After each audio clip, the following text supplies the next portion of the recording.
Hello बच्चों, कैसे हो? आपका स्वागत है त्रिपान स्टडी सेंटर में। आज जो हम करने जा रहे हैं क्लास 12 सीबीएसई बोर्ड के जो है पॉलिटिकल साइंस का चैप्टर, ठीक है, जो कि एनसीईआरटी पे आधारित है।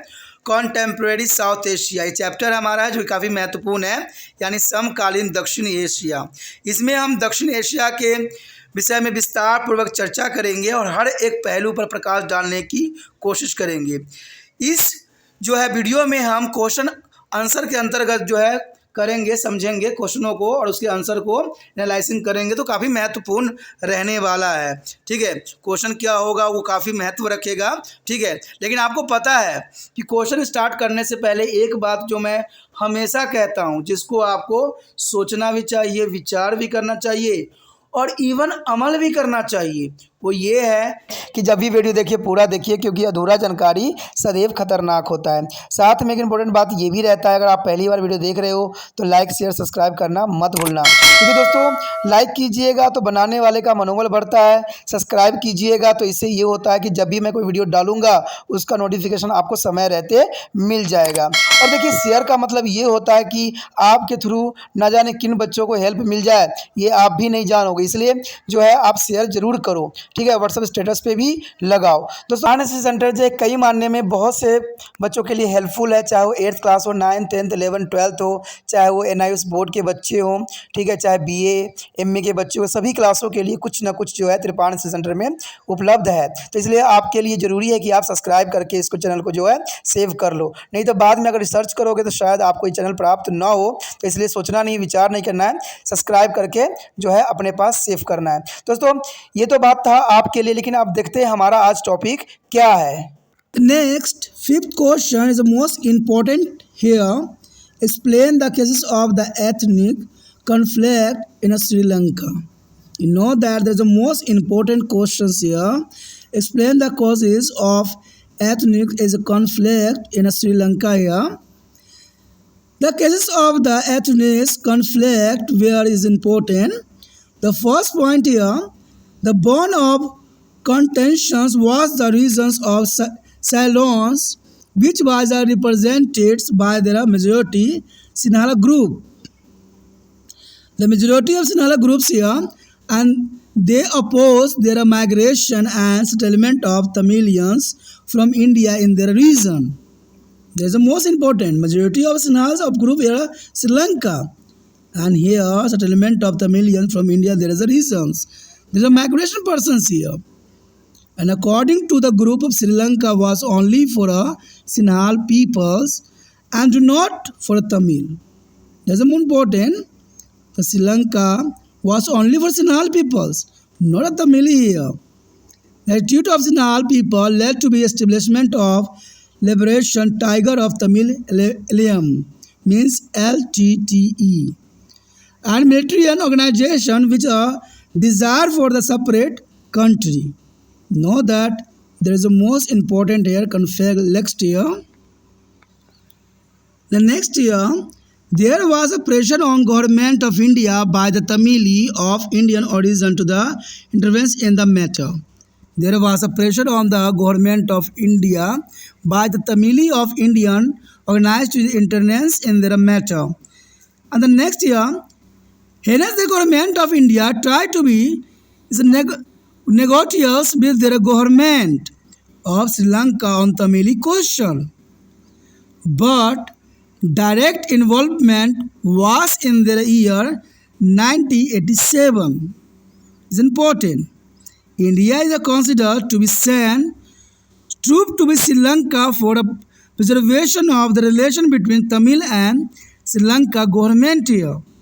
India consented to send troops to be Sri Lanka for the preservation of the relation between Tamil and Sri Lanka government. And next point here, eventually their Indian troops got into a fight with the LTTE. These Indian troops got into a fight with the LTTE's party here. The presence of Indian troops was not liked by many Sri Lankans, and hence the 1989. The India is a peacekeeping force. Indian peacekeeping force means IPKF, there is an important Indian peacekeeping force IPKF pull out of Sri Lanka without attaining its objective. This is important. यदि आगे हम अगर 5वें question के अंतर्गत बात करें तो काफ़ी महत्वपूर्ण होगा कि श्रीलंका में जातीय संघर्ष के कारणों की व्याख्या करें। श्रीलंका में जैसे मैं आपको बता दूं, वहाँ पर 2 तरह के लोग रहते हैं, एक सिलेन है तो एक जो है यहाँ पर तमिली है, और इनमें जो है संघर्ष हमेशा चलती रहती है। देखा जाए तो पहले वहाँ पर सिलेन लोग रहते थे, बाद में इंडिया से जो है तमिल के साइड के लोग वहाँ पर कार्य करने के लिए ले जाया जाता था। तो जनरल सी बात है, वो वहीं पे बस गए, वहीं पे रह गए। अब इंडिया में भी देखिए ऐसा ही हुआ था, बांग्लादेश से बहुत से शरणार्थी जो थे इंडिया में आए, माइग्रेट करके इंडिया में आए और इंडिया में बस गए, तो भारत सरकार ने उनको नागरिकता दे दी और वो भारत के ही नागरिक कहलाए। ऐसे ही तमिल लोग जो थे और तमिल लोगों को जो है श्रीलंका में काम करने के लिए ले जाया जाता था। तो वो लोग क्या किए, इतने बड़े समुद्र को पार करना आना जाना उनको लिए दुष्कर्म कार्य था, तो उन्होंने परिवार सहित वहीं पे घर बसा लिए और वहीं रहने लगे।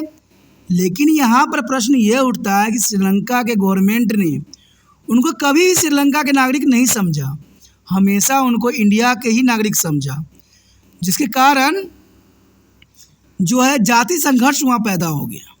अब सिन्हाली और जो तमिली है उनमें सदैव ही जो है झड़प देखने को मिलता है। ये बात दोस्तों काफ़ी महत्वपूर्ण बनता है हर एक देश के लिए। जो भी देश जो है 2 जातियों के रिगार्डिंग देश को बांटेगा वो देश टूट जाएगा, चाहे वो भारत हो, चाहे श्रीलंका हो, चाहे कोई भी देश हो। कहते हैं जातियों के अंतर्गत, धर्मों के अंतर्गत और भाषा के अंतर्गत कोई भी देश जो है अगर एक दूसरे को बांटते हैं तो वो देश तबाह हो जाएगा, नष्ट हो जाएगा। कहते हैं हम भारत संविधान में इस बात का साफ शब्दों में जिक्र किया गया है कि भारत धर्मनिरपेक्ष राज्य है, यानी सेकुलरिज्म की बात कही गई है। तो इसका मतलब है कि भारत का अपना कोई धर्म नहीं है, न राज्य का कोई धर्म है, और जर्नल सी बात है जो व्यक्ति इसके गरिमा वाले पद पे आसमान है, विराजमान है, उन व्यक्तियों के ऐसी वकालत नहीं करने की आवश्यकता है कि भारत हिंदू राष्ट्र है, भारत मुस्लिम राष्ट्र है, भारत सिख राष्ट्र है। ये कहना सबसे बड़ी बेवकूफ़ी है, क्योंकि भारत तो भारत है, यहाँ पर सभी नागरिकों को स्वतंत्रतापूर्ण जीवन जीने का अधिकार है, सबको बोलने का अधिकार है, सबको जो हर एक कार्य करने का अधिकार है।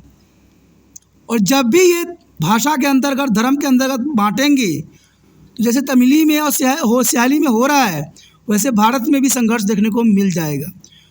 और सदैव आपको देखने को मिलता भी है, भारत में देखते ही रहते हो, आए दिन जो है सांप्रदायिक दंगा फसाद होता ही रहता है, कभी भाषा के अंतर्गत तो कभी हिंदू मुस्लिम के अंतर्गत। और ये सब कार्य कौन कर रहे हैं? बड़े बड़े नेता लोग कर रहे हैं, सिर्फ इतना करने के लिए कि राजनीति में उनका पैठ बना रहे, राजनीति की सत्ता उनसे ना जाए।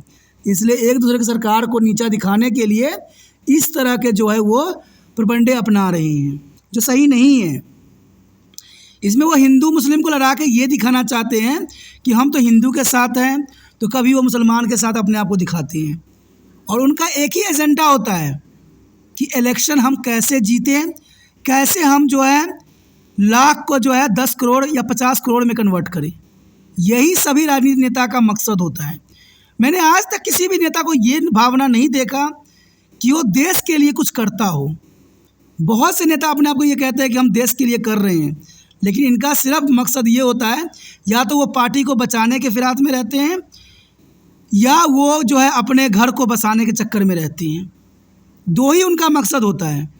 क्योंकि अगर मान लीजिए कोई अगर बड़ा लोग बनते हैं, बड़ा ही आदरणीय पद पे विराजमान होते हैं, तो उनका भी दायित्व यही होता है कि पार्टी अगले इलेक्शन में कैसे जीते।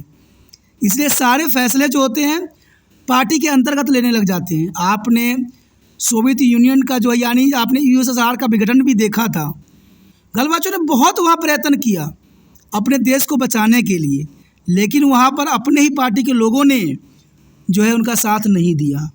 और एटलीस्ट आपने देखा ही होगा कि सोवियत यूनियन जो था विखंडित हो गई, टूट गई, डिग्रेडेशन हो गया। तो यही बात यहाँ पर भी आता है कि कोई अगर उच्च पोस्ट पे है, अगर वो सच की वकालत करता है तो उसकी पार्टी गिर जाती है, उसके पार्टी के सदस्य साथ नहीं देने लगती हैं।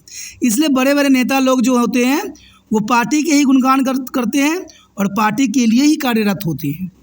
और यही बात यहाँ पर श्रीलंका में जाति संघर्ष के कारण बना। अगर वहाँ पर अगर नागरिकों को अगर सरकार ने एक नज़र से देखे होते तो शायद इस प्रकार का संघर्ष देखने को नहीं मिलता जो श्रीलंका में देखने को मिलता है। भारत में भी बड़े बड़े लोग जो होते हैं सिर्फ हिंदू, मुस्लिम, सिख, ईसाई के धर्मों में जो है भारत को बांट रहे होते हैं। तो यहाँ पर भी जनरली सी बात है, संघर्ष तो होगा ही होगा, जैसे श्रीलंका में सदैव होता ही रहा है। अब जाति संघर्ष के कारणों की अगर हम देखें, बात करें तो विवाद की जड़ सिलोन का क्षेत्र था जिसका प्रतिनिधित्व बहुसंख्यक सिहली समूह द्वारा किया जाता था। क्योंकि सिलोन जैसे नाम से ही लग रहा है कि सिहली क्षेत्र होगा, तो उसकी बहुसंख्यक लोग जो है उनका समर्थन करते थे। उन्होंने भारत के तमिलों का प्रवास और उनके क्षेत्र में बसने का विरोध किया कि यहाँ पर जो है तमिली नहीं बस सकते थे। आपको बता दूँ कि वहाँ पर सिहली की जनसंख्या थोड़ा सा अधिक है, यानी देखा जाए तो 60% के आसपास है।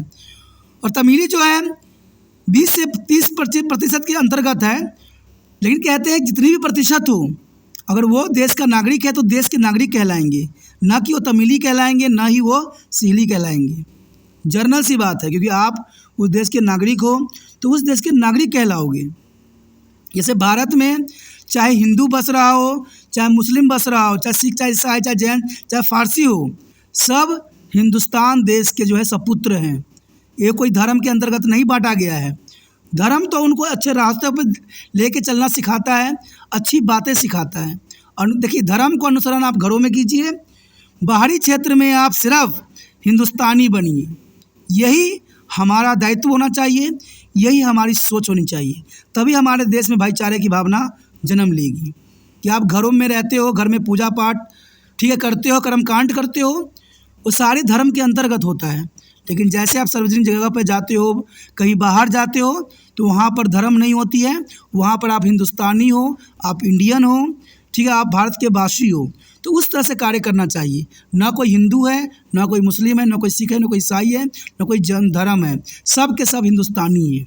वैसे ही श्रीलंका में भी सरकार को इस बात को ध्यान देना चाहिए। लेकिन वहाँ पर भी देखा जाए तो ये विवाद बनी रहती है कि सरकार जो है सिहली की तरफ अधिक ध्यान देती है और जो है तमिली के जो है नज़रअंदाज करती है, जिसके कारण वहाँ पर संघर्ष जो है बनी रहती है। समूहों के अनुसार श्रीलंका केवल सिहली लोगों के लिए था, तमिलों के लिए नहीं। देखा जाए समूह के अनुसार, यानी उनके अनुसार देखा जाए तो उनका ये विचारधारा था कि श्रीलंका केवल सिहली लोगों के लिए था, तमिली के लिए नहीं। सिहली लोगों को इस रवैये के कारण एक उग्रवादी संगठन लिबरेशन टाइगर्स ऑफ तमिल इस्लाम यानी LTT की स्थापना हुई, जो एक अलग देश की इच्छा रखता था। देखिए, आप जर्नल सी बात है, ये मैंने हमेशा कहा है, जब विचारधारा आपके बदलेंगे तो देश के कई टुकड़े हो जाएंगे। अब यहाँ पर सिहली लोगों ने तमिली के साथ नहीं दिया और सिहली ये कह रहे थे कि ये देश जो है सिर्फ सिहली का है। तो जर्नल सी बात है, तमिल वालों ने भी जो है यहाँ पर उग्रवाद संगठन का स्थापना कर लिया। अगर मान लीजिए भारत में अगर हम हिंदू बोलते रहें तो जर्नल सी बात है दूसरे धर्म के लोग भी इस तरह की संस्थाएं बना लेगी और जिस क्षेत्र में उनकी मेजोरिटी अधिक है उस राज्य को जो है अलग स्टेट में बदल देंगे। तो यही बहुत बड़ी जो है दुर्भाग्यपूर्ण स्थिति यहाँ पर पैदा हो जाती है। उसके पश्चात हमारे समक्ष आता है भारतीय मूल के तमिलों द्वारा भारत सरकार पर इस मामले हस्तक्षेप करने का दावा था कि भारतीय मूल के तमिलों द्वारा जो है भारत सरकार को इस मामले में हस्तक्षेप करने के लिए दबाव डाला गया। अब जर्नल सी बात है कि आप जिस देश में निवास कर रहे हो इतने दिनों से, अब वहाँ से उनके लिए जाना संभव नहीं था क्योंकि कई पूर्वजों ने वहाँ पर अपना जीवन व्यतीत किया था। उसके बाद जब वहाँ पर इस तरह की समस्या आया तो तमिलों ने भारतीय सरकार से मदद मांगी। तो जाति संघर्ष दोस्तों ये चलता रहता है और सरकार को जो है इस बात पे सोचना वहाँ पर चाहिए कि चाहे वो तमिली हो चाहे सिहली हो, दोनों के दोनों जो है उनके ही अपने देश के निवासी हैं और उनको जो है सामान्य मौका देना चाहिए हर क्षेत्र में। अब जर्नल सी बात है, कोई अगर परिवार है उसमें अगर 2 बच्चे हैं, अगर माता पिता दोनों के साथ 2 नज़रिया करेंगे तो एक जो होगा बागी ज़रूर बन जाएगा।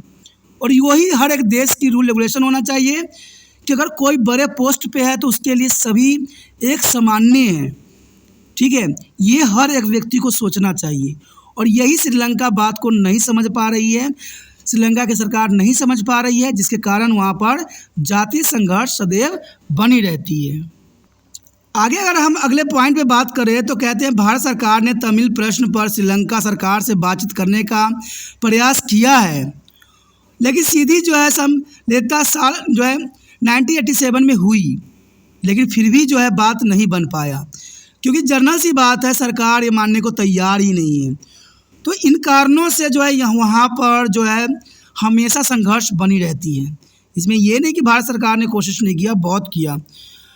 इसमें कारण कई कारणों से भी ये जरूरी बन जाता है कि भारत के तमिली और श्रीलंका सरकार के बीच संबंधों को बनाए रखने के लिए श्रीलंका में सेना भेजना स्वीकार कर लिया, क्योंकि वहाँ पर सदैव तनाव बनी रहती है।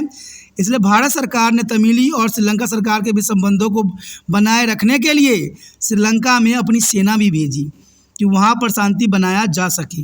अब जर्नल सी बात है कि आप तमिली और श्रीलंकाई के प्रलाप गाते रहोगे तो देश में शांति कभी नहीं आ पाएगी। जिस प्रकार भारत में सांप्रदायिक दंगा फसाद कभी ख़त्म नहीं हो पाएगी। कारण क्या है कि यहाँ पर ये हिंदू मुस्लिम हमेशा गाते ही रहते हैं। तो जर्नल सी बात है, यहाँ पर कैसे जो होगा सांप्रदायिक दंगे फसाद ख़त्म होंगे। उसी प्रकार श्रीलंका में भी शायद कभी भी तमिली और जो है ये सीली में जो है संघर्ष कभी ख़त्म नहीं हो पाएगा जब तक ये लोग जो है एक दूसरे को अपना भाई बंधु नहीं समझेंगे। अंततः भारतीय सैनिकों की जो लिट्टी में लड़ाई हो गई तो जर्नल सी बात है कि वहाँ पर आपसी जो है झगड़े भी देखने पड़े कि लिट्टो जो थे वहाँ पर लड़ाई हो गई इन कारणों से, और कई श्रीलंकाई लोगों ने भारतीय सैनिकों जो है उपस्थिति पसंद नहीं की। अब जर्नल सी बात है, अगर कोई श्रीलंका के अगर तमिली की वकालत करे तो सीली कहाँ चुप रहने वाले हैं। तो इसलिए श्रीलंकाई लोगों ने भारतीय सैनिकों की जो उपस्थिति जो है पसंद नहीं की और इसलिए जो है 1989 में भारतीय शांति सेना अपने उद्देश्य को प्राप्त किए बिना ही श्रीलंका से हट गई। तो जर्नल सी बात है, जब एक दूसरे को आप मानेंगे ही नहीं तो दूसरा भी क्या कर लेगा। जब आप अपने घरों में आपसी झगड़ों में लगे रहोगे, दूसरा बंदा अगर समझाने भी जाए तो जब आप खुद ही समझदार नहीं बनोगे तो दूसरा भी कुछ नहीं समझा सकता। ये आप पे भी दोस्तों लागू होता है। अगर आप स्वयं नहीं समझने की कोशिश करोगे, स्वयं लिख के प्रैक्टिस नहीं करोगे तो आपको भी कोई समझा नहीं सकता है।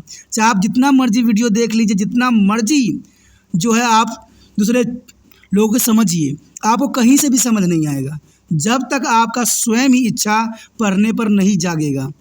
जिस तरह सरकार की जब तक इच्छा स्वयं ही इन दोनों को एक बनाने की नहीं होगी, इन देश में नहीं होगी।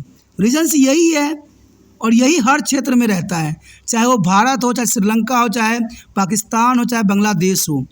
कहते हैं सभी देश इम्पोर्टेंट है और सभी देश के नागरिक सिर्फ उस देश के नागरिक हैं, धर्म के अंतर्गत नागरिक नहीं है। और ये बात हर एक सरकार को समझना चाहिए। जब तक सरकार इस बातों को नहीं समझेगी तब तक जो है इस तरह की जो समस्याएं पैदा होती रहेगी और जब ये समस्याएं पैदा होगी तो देश में आग लगता रहेगा और जिससे जन मान हानि का जो है बहुत नुकसान होगा। अगर इस नुकसान से सरकार बचाना चाहती है हर क्षेत्र को, हर देश को, तो जर्नल सी बात है कि उनको जो है सबको एक समझना पड़ेगा और सब एक ही देश के नागरिक हैं, ये समझना पड़ेगा। आप श्रीलंका में निवास करते हो तो श्रीलंका के ही समझो अपने आप को, भारत में निवास करते हो और किसी भी धर्म से रिलेटेड हो तो आप भारत के ही हो और आप किसी और देश के नहीं हो। अगर आप पाकिस्तान के हो, चाहे वहाँ पर आप हिंदू रूप में रह रहे हो, चाहे मुस्लिम रूप में रह रहे हो, तो आप पाकिस्तान के लिए ही हो। तो ये काफ़ी महत्वपूर्ण यहाँ पर क्वेश्चन था श्रीलंका के संघर्ष के अंतर्गत, जिसको आपको सोचना भी चाहिए, विचार भी करना चाहिए। अगर आपको ये वीडियो समझ में आया, अच्छा लगा, तो आपका यही उद्देश्य होना चाहिए कि ये वीडियो सभी बच्चों तक पहुँचे और इसके लिए आपको कुछ नहीं करना है, यूट्यूब से लिंक को कॉपी करना है और व्हाट्सएप एड्रेस पर लगा देना है। पहली बार वीडियो देख रहे थे, पहली बार मेरे चैनल पर आए हो, चैनल को सब्सक्राइब करके अपने मोबाइल में अवश्य सेव कर लीजिए, तभी जो है इस प्रकार के वीडियो आपको मिलते रहेंगे। ठीक है, चाहे सोशियोलॉजी का हो, चाहे पॉलिटिकल साइंस का हो, चाहे इकोनॉमिक्स का हो, किसी का भी हो, सब समय समय पर आपको मिलता रहेगा। लेकिन प्राप्त तब होगा जो चैनल को सब्सक्राइब करके अपने मोबाइल में आप सेव कीजिएगा।